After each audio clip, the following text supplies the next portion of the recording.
Sanskaram University, where cutting-edge technology meets the promise of world-class education. Sanskaram University, education with values. पहले हम Donald Trump का हम शुक्रिया अदा करेंगे कि इन्होंने इसमें इंटरवीन किया, और उसके साथ साथ मैं अपने मुल्क की लीडरशिप को भी मुबारकबाद देना चाहती हूँ, और पाकिस्तान का भी हम शुक्रिया अदा करना चाहते हैं कि इस वक्त दोनों मुल्क आपस में जो है सीज फायर के लिए एग्री कर गए। क्योंकि सबसे ज्यादा जो तकलीफ होती है जब हमारे मुल्क और पाकिस्तान के बीच में जंग होती है तो वो जम्मू कश्मीर के लोगों को होती है। ये बॉर्डर स्टेट है और जो भी जंग लड़ी जाती है हमारे बॉर्डर्स के ऊपर लड़ी जाती है। तो ऐसे में हमारे कई लोग जिसमें बच्चे थे, औरतें थे, आपने देखा इन दिनों में यहाँ भी और वहां भी मारे गए।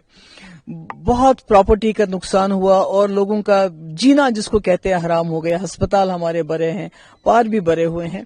तो ऐसे में ये इंटरवेंशन होना और इसमें रोकथाम होना, मुझे लगता है आज लोग शायद चैन की नींद बहुत दिनों के बाद सोएंगे। और वैसे भी मिलिट्री सोल्यूशन कोई सोल्यूशन नहीं होता है, पॉलिटिकल इंटरवेंशन की हमेशा जरूरत पड़ती है। हमने देखा दुनिया के बड़े बड़े मसले मसाइल डायलॉग के जरिए होते हैं। और दूसरा, हमारा मुल्क इतना बड़ा मुल्क है, इसकी इकोनॉमी इतनी बड़ी है, सबसे बड़ी जमहूरियत है दुनिया की, तो मुझे लगता है इसको किसी की सालिसी की जरूरत नहीं पड़नी चाहिए थी।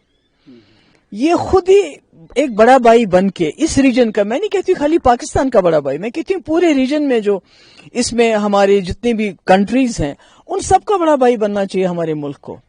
न सिर्फ अपने मसले मसाइल बल्कि पूरे इस रीजन के खिते के मसले हल करने चाहिए, क्योंकि इसकी कैपेसिटी है, इसमें वो पावर है, इस मुल्क में वो एक सॉफ्ट पावर है, ये वो कर सकता है।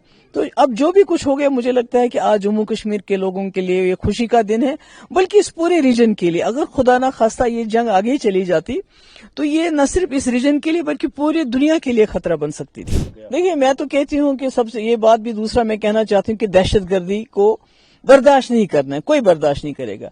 मगर दहशतगर्द ये फैसला नहीं करने चाहिए कि हमारे हमसाया मुल्कों के साथ कैसे ताल्लुकात होने चाहिए या जंग होनी चाहिए, नहीं होनी चाहिए। मुझे लगता है ये हमें उनको, दहशतगर्दों को ये ताकत नहीं देनी चाहिए। इसलिए आज मौका मिल रहा है, इसमें डोनाल्ड ट्रंप ने इंटरवीन किया, शायद थोड़ा देर से किया, पहले भी कर सकते थे, इंटरवीन किया, बहुत अच्छी बात है। मगर मुझे लगता है आप हिंदुस्तान और पाकिस्तान को इस प्रोसेस को आगे ले जाना चाहिए ताकि कभी इस ऐसे हालात ना बने आगे भी। देखिए, मैंने पहले ही कहा कि दहशतगर्दी को कोई बर्दाश्त नहीं करना चाहिए, न कर सकता है। मगर दहशतगर्द इसका फैसला नहीं करने चाहिए कि हमारे रिलेशंस हमारे पड़ोसियों के साथ अच्छे रहें, बुरे रहें और जंग करें। ये तो दहशतगर्द की जीत है कि वो अगर दो मुल्कों को जंग के दहाने पे लाता है, वो भी दोनों मुल्क जो न्यूक्लियर पावर्स हैं, मुझे लगता है उनकी सबसे बड़ी जीत है। तो मुझे लगता है हमें उनको जीतने नहीं देना चाहिए।